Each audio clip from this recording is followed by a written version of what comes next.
नायाब का कमरा शाम की धुंधली रोशनी में डूबा हुआ था। वह खिड़की के पास खड़ी नीचे बगीचे में उछलते बच्चे को देख रही थी। उसकी आंखों में एक अजीब सी चमक थी, वह चमक जो डर और जिम्मेदारी के बीच झूल रही थी। तानिया का फोन आया तो उसने झटके से मोबाइल बंद कर दिया। अभी नहीं, उसने खुद से कहा, इस बच्चे को मैं किसी के हवाले नहीं कर सकती। वहीं जनीत जी का मन उस पुराने कस्से से डर रहा था जब उन्होंने तानिया के साथ मिलकर परिवार को झूठ बोला था। अब फिर वही गलती। उनकी पत्नी सायरा की मौत के बाद से ही घर की दीवारें उन पर सवालों की बारिश करने लगी थीं। पापा, आप इस बच्चे को लेकर इतने चुप क्यों हो? उनकी बेटी आलिया ने अचानक कमरे में घुसते हुए पूछा। जनीत का दिल धड़कने लगा। तानिया की दुनिया अलग थी। वह शहर के उस पार अपने फटेहाल फ्लैट में शराब की बोतलें सजाते हुए बुदबुदाई। मैंने नायाब को बच्चा दिया तो क्या गलत किया? वो तो मेरी ही। उसकी आवाज टूट गई। उसकी माँ शहनाज, जो दरवाजे के पीछे छिपकर सुन रही थी, अंदर आई और चिल्लाई, तूने अपनी जिंदगी तबाह कर ली। अब इस मासूम को भी नर्क में डालना चाहती है?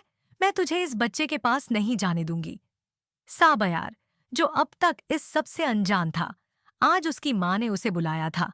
बेटा, तुम्हारी शादी की बात चल रही है, माँ ने मीठी आवाज में कहा। साबयार ने मुस्कुराकर कहा, माँ, मैं तो पहले से ही। लेकिन उसकी माँ ने बात काट दी। नायाब नहीं, उस लड़की के पास तो कोई ठिकाना ही नहीं।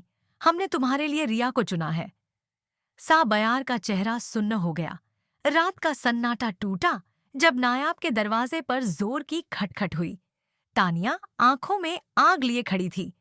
मेरा बच्चा लौटा दो। तुम्हें क्या लगता है तुम माँ बनने का अभिनय कर रही हो? नायाब ने बच्चे को गोद में टाइटर पकड़ लिया। तुम्हारी हिम्मत कैसे हुई मुझे लापरवाह कहने की? जब तुमने इसे जन्म देते ही छोड़ दिया था, तब मैंने इसे बचाया। अचानक लाइट्स जल उठी। जनीत और आलिया वहां खड़े थे। यह बच्चा किसका है?